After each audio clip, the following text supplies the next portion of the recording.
പാലക്കാട് നഗരത്തിലെ ഹോട്ടലുകളിൽ പരിശോധന ശക്തമാക്കി നഗരസഭ. നഗരസഭയിലെ ആരോഗ്യ വിഭാഗത്തിന്റെ നേതൃത്വത്തിലാണ് പരിശോധന. ഇന്നലെ നടത്തിയ പരിശോധനയിൽ വിവിധ ഹോട്ടലുകളിൽ നിന്നായി പഴകിയ ഭക്ഷ്യവസ്തുക്കളും പുഴുവരിച്ച മീനും പിടിച്ചെടുത്തു. പാലക്കാട് നഗരത്തിലെ ചെറുതും വലുതുമായ 11 ഹോട്ടലുകളിലാണ് നഗരസഭയിലെ ആരോഗ്യ വിഭാഗം പരിശോധന നടത്തിയത്. ഈ ഹോട്ടലുകളിൽ നിന്ന് പഴകിയ ഭക്ഷണങ്ങളും പിടിച്ചെടുത്തു. പുഴുവരിച്ച മീനും പഴകിയ ഫ്രൈഡ് റൈസും പൊറോട്ടയുമെല്ലാം പിടിച്ചെടുത്തവയിലുണ്ട്. ചില ഹോട്ടലുകളുടെ അടുക്കള വൃത്തിഹീനമായി കിടന്നതായും പരിശോധനയിൽ വ്യക്തമായി. വഴിയോര കടകളിലും സംഘം പരിശോധന നടത്തി.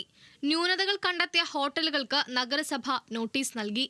ന്യൂനതകൾ പരിഹരിച്ചില്ലെങ്കിൽ കർശന നടപടിയുണ്ടാകുമെന്ന് ആരോഗ്യ വിഭാഗം മുന്നറിയിപ്പ് നൽകി. ഹോട്ടൽ ജീവനക്കാർ ആരോഗ്യ വിഭാഗം നിർദ്ദേശിക്കുന്ന മാനദണ്ഡങ്ങൾ പാലിക്കാത്തതിനെതിരെ താക്കീത് നൽകിയതായും ഉദ്യോഗസ്ഥർ പറഞ്ഞു. നഗരത്തിലെ ഹോട്ടലുകൾക്കെതിരെ പരാതി ഉയർന്ന സാഹചര്യത്തിലാണ് പരിശോധന നടത്തിയത്. വരും ദിവസങ്ങളിലും പരിശോധന തുടരുമെന്ന് അധികൃതർ വ്യക്തമാക്കി. ന്യൂസ് മലയാളം, പാലക്കാട്.